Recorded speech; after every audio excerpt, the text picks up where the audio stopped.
안녕하세요, 여러분. 오늘도 바쁜 일상 속에서 잠시 시간을 내어 저와 함께 해주셔서 정말 고맙습니다. 혹시 언제 마지막으로 가족에게 사랑한다는 말을 해보셨나요?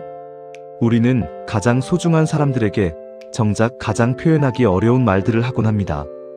가까이 있어서 항상 있을 거라고 생각해서 그렇게 미루고 미루다 보면 어느새 시간은 흘러가고 후회만 남게 되죠.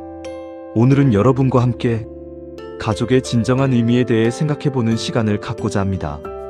실제로 우리 주변에서 일어났던 가슴 따뜻한 가족들의 이야기를 들려드릴게요. 운전하시면서 또는 일하시면서 편안하게 들어주세요. 그럼 첫 번째 이야기부터 시작해보겠습니다. 일부 부모님의 사랑. 사연 1 도시락 속 편집. 이 이야기는 서울에 살고 계시는 김영우 씨가 보내주신 이야기입니다. 영우 씨는 지금 35살, 회사에서 대리로 일하고 계시는데요.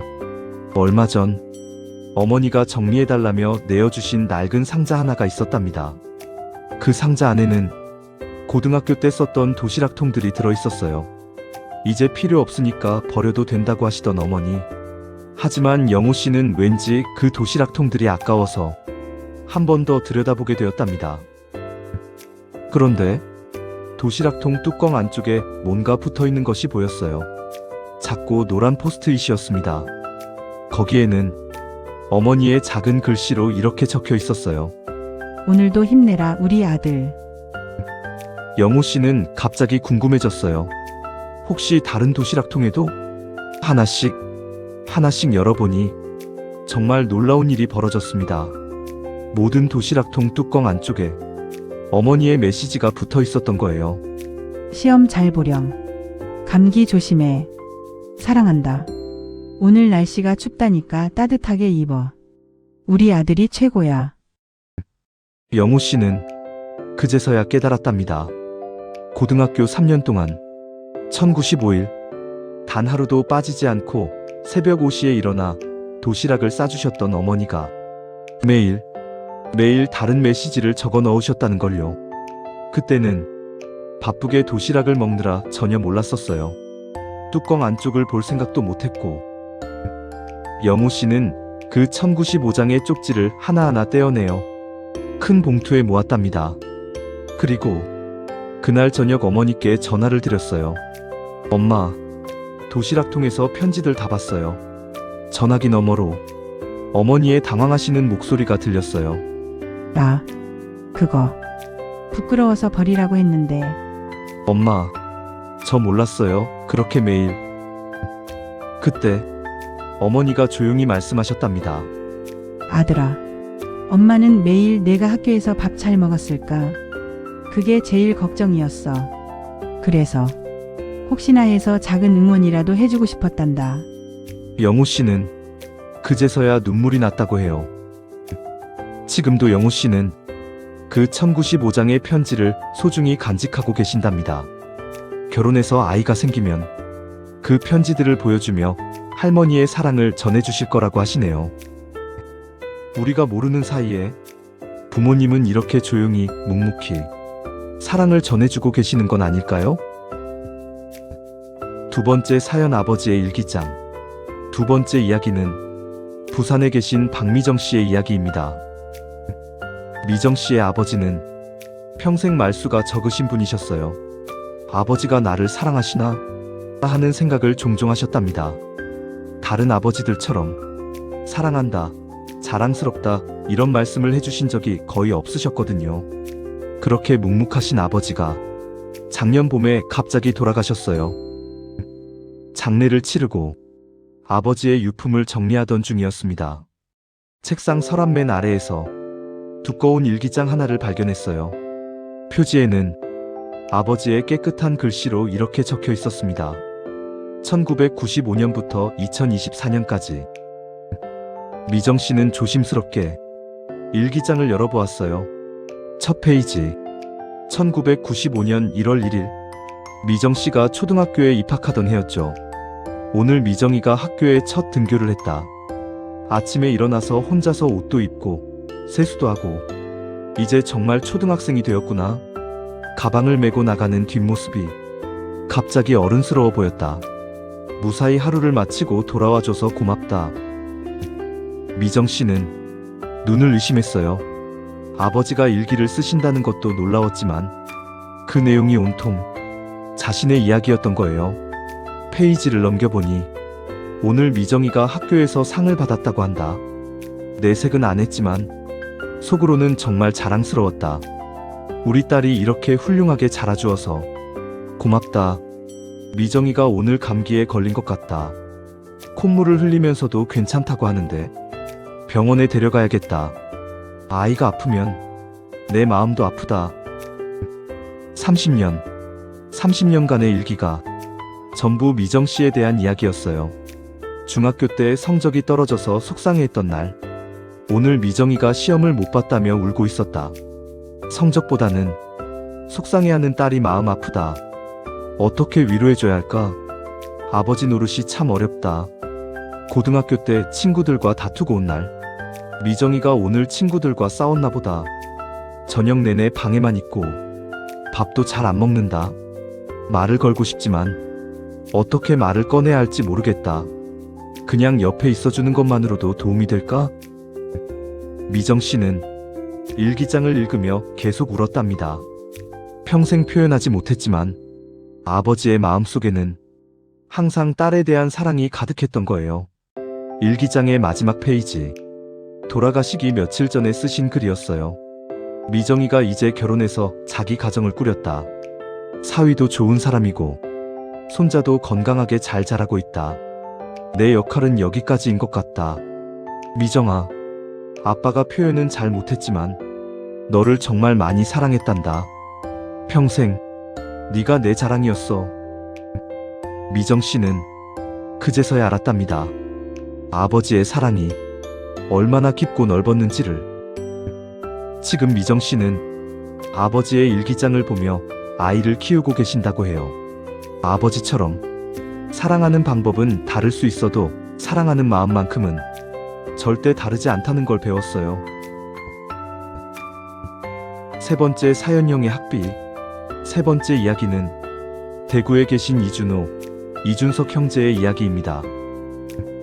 1997년 IMF가 터졌던 그 해를 기억하시나요? 하루아침에 많은 가정들이 어려워졌죠. 준호, 준석 형제의 집도 예외는 아니었어요.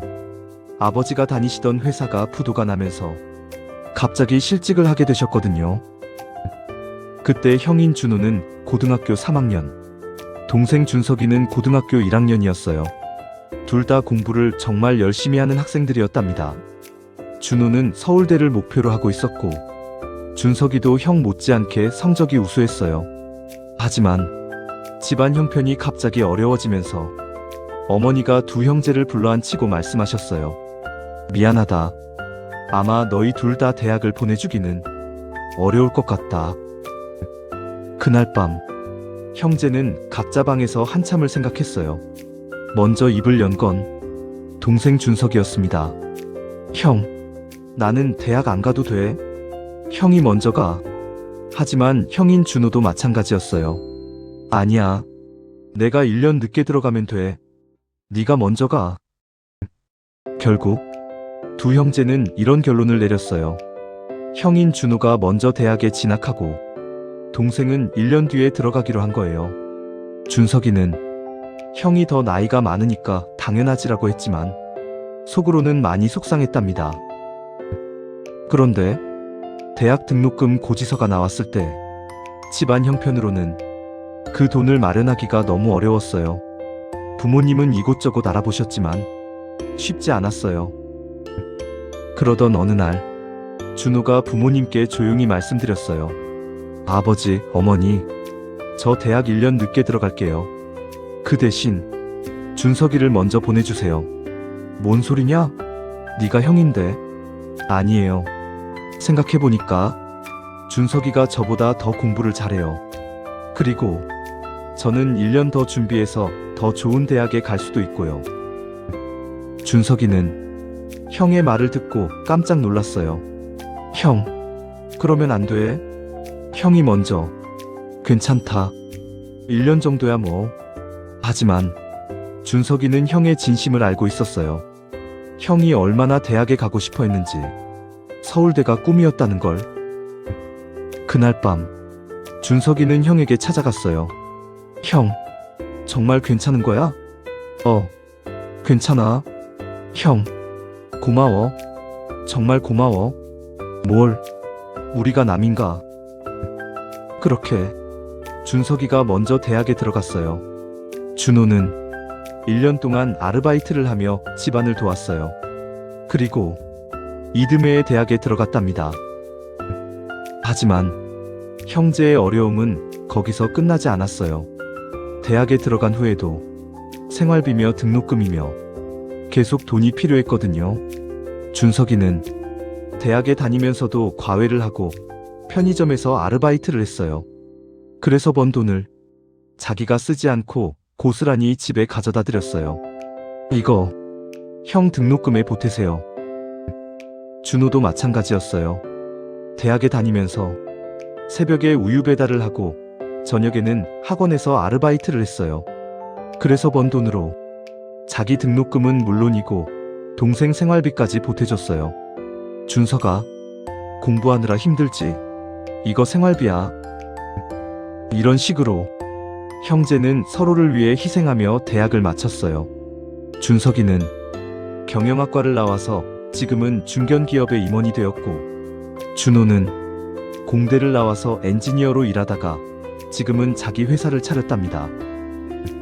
얼마 전 두 형제가 함께 부모님께 효도 여행을 보내드렸어요. 그때 준호가 준석이에게 이런 말을 했답니다. 준석아, 그때 네가 먼저 대학 간 게 정말 잘된 일이었던 것 같다. 왜?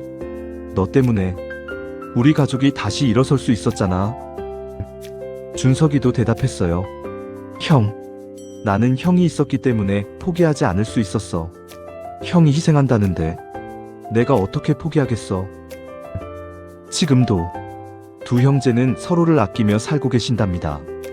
각자 가정을 꾸렸지만 가족 모임 때마다 만나서 어릴 때 이야기를 하며 웃으시죠. 그때 정말 힘들었지?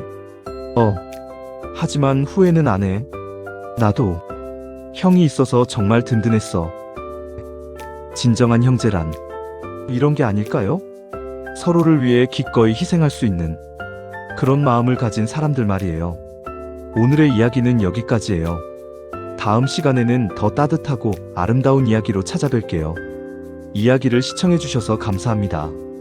구독과 좋아요는 영상 제작에 큰 힘이 됩니다. 감사합니다.